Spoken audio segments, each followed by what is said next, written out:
Hey everyone, Dan here.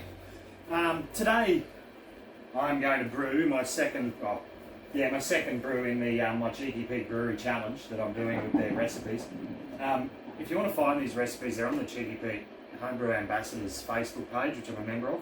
I'm not being sponsored by them or anything, I just like drinking their beer, so I want to do them all in videos. So today I'm doing the Hoppy Hefeweizen, which is a German wheat beer essentially. So just a little bit of info about it. Hef means yeast and Weizen is wheat, so it's basically a yeast wheat. And it's an unfiltered wheat beer with more than 50% wheat. So this grain bill here is 60, just under 60%, 55%, but I'll go into that in a minute. So the traditional character is usually strong presence of clove or banana, and these flavours are created by the Bavarian yeast styles. So this is essentially a dry hopped Hefeweizen. I haven't done too much research into it, I just had a quick look before, because you've got your American wheat beers, and Hefeweizens, and the three sort of wheat beers there are, and they're all different, but that's enough for another time. So this has a grain bill of 2.5 kilos of Pilsener, 3 kilos of wheat, and the hop schedule is 15 grams for 60 minutes, and then there'll be 30 grams of Citra, Galaxy and Cascade whirlpooled at 20. And there's also a dry hop involved in this beer. So this recipe calls for imperial yeast, Stefon. It's a wet yeast, but I can't get that from my local home brew shop here in Townsville. So I'm using Mangrove Jack's Bavarian wheat yeast M20. So what I'll do now is I'll just mash my grains in. So once again, I'm using my Nano Brewery, and I've got the recirculation system in the lid. I have a 50 litre Nano Brewery, and I've started off with 30 litres of water. At mashing temperature, this is 65 degrees Celsius.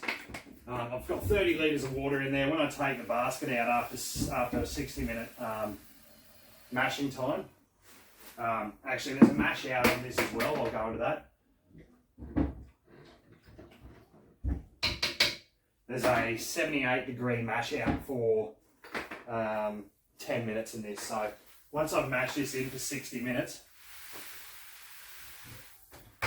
I'll come back and do a 10-minute mash out with this beer. But you know, I live in Townsville, and I'm able to do this sort of brewing because this is calling for a 19 degree fermentation temperature. And I'm able to do that because I've got the ink bird on this fermentation fridge here.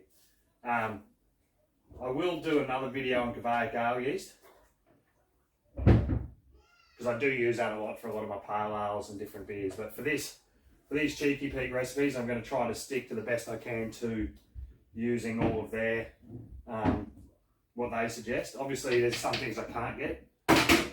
For instance, the liquid yeast, the imperial liquid yeast, I'm using dry yeast instead, which is what it is. But that's fine. Where's the home brew shop here in town is down in Currajong, and it's one of the only places in North Queensland, or probably the only place in North Queensland you can get grains. So unfortunately, I think Brisbane, Noosa way, there's home brew shops, but up here it's just they're harder and harder to get. A lot of people in North Queensland have to order stuff, so we're very lucky in Townsville we've got the home brew shop. So anyway, I'll come back, I'll mash this in now. So basically I just put that on there.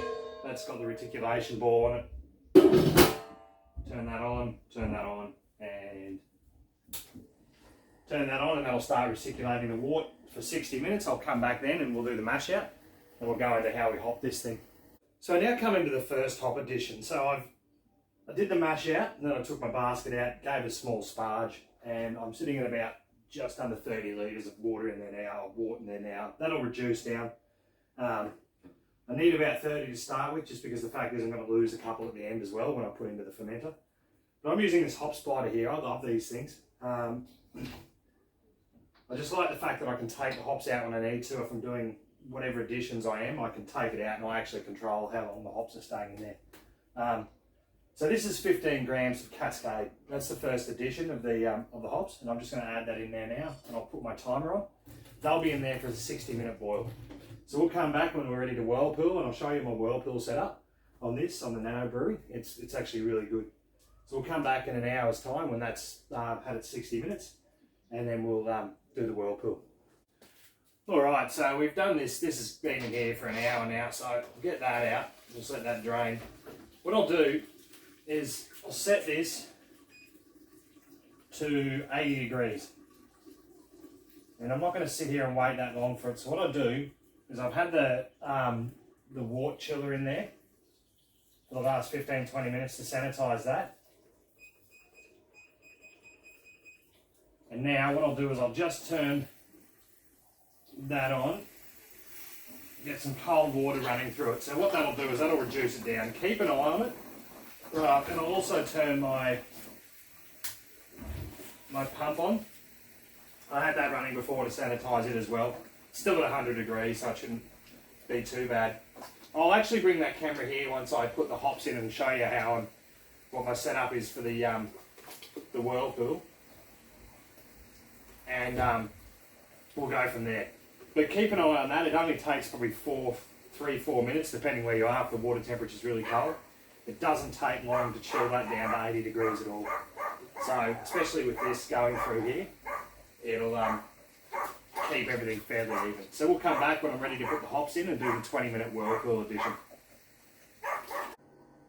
So I'm now ready to do my 20-minute whirlpool edition. You can see that there, that's attached to the pump down there and to the bottom. So that's just your whirlpool fitting. It's a Nano Brewery. The same as this one, just this used to be on my old homebrew pot and the handle burnt off with the gas, so I don't need the gas anymore. That this has an electric element, 2400 watt element in it. So I've got the hop spider in there, as I said. So what I'll do, there's 30 grams of Citra, 30 grams of Galaxy, and 30 grams of Cascade. And that'll all go in there, as such. And now we'll give that 20 minutes of whirlpool. So I won't come back now. I'll wait for that 20 minutes and basically just cool that down with the wort chiller, and then I'll keg that in my Firmzilla all-rounder. Firmzilla all-rounder that I have out there. So we'll come back next. We'll see. Will be when we're trying this beer in about 2 to 3 weeks. Like I said, this will ferment. I don't know where. There's the yeast. This will ferment. I'm using this yeast right here. This will ferment for probably about 12 days or so at 19 degrees. So I'll set the Inkbird there to 19 degrees and we'll ferment that for nearly 2 weeks before kegging. And then we'll let it probably rest for another 2 weeks, 2 to 3 weeks in the keg to just condition, and then we'll drink it. So it's probably another 5 weeks before we'll come back. All right, we'll see you then. So I'm back now with this. This is the Hoppy Hefeweizen, and it's a very cloudy beer and very hoppy to smell. I've tried it before, and I've actually brewed this beer before as well. It's a beautiful beer. It's amazing, like 3 kilograms, because I've only brewed it once before. But it's amazing the taste difference when you're brewing with wheat malt as opposed to Pilsner. And this had 3 kilos of wheat malt in it, and just that flavour of the wheat malt is coming through in that. It's hard to explain. The hoppy flavour is different too. You know, you've got that flavour of the hops there. It's definitely hoppy, but it's because of the malt base. It brings out a different flavour in the hops as well. You're still getting the flavour of the hops like you'd expect with the Galaxy and the Citra and the Cascade, but it just has a slightly different tone of flavour to it. As you can see there, it is quite a cloudy beer, and the head's quite creamy as well. I have asked on the Cheeky Pig Facebook page before, and there's a lot of people, or 1 or 2 people have commented this beer actually gets better with age, which I would have thought the hops would have started to sort of after time maybe round out. Maybe I don't know. I'll give it some time and I'll try it again in a month or so, because I've got a couple of beers in the kegs now. But that's the Hoppy Hefeweizen anyway, so I really recommend that one. It's actually quite a pleasant beer if you're into wheat beers, which I'm not going to say I'm the biggest fan of them, but I'm actually quite happy with that. So until next time, guys, take care.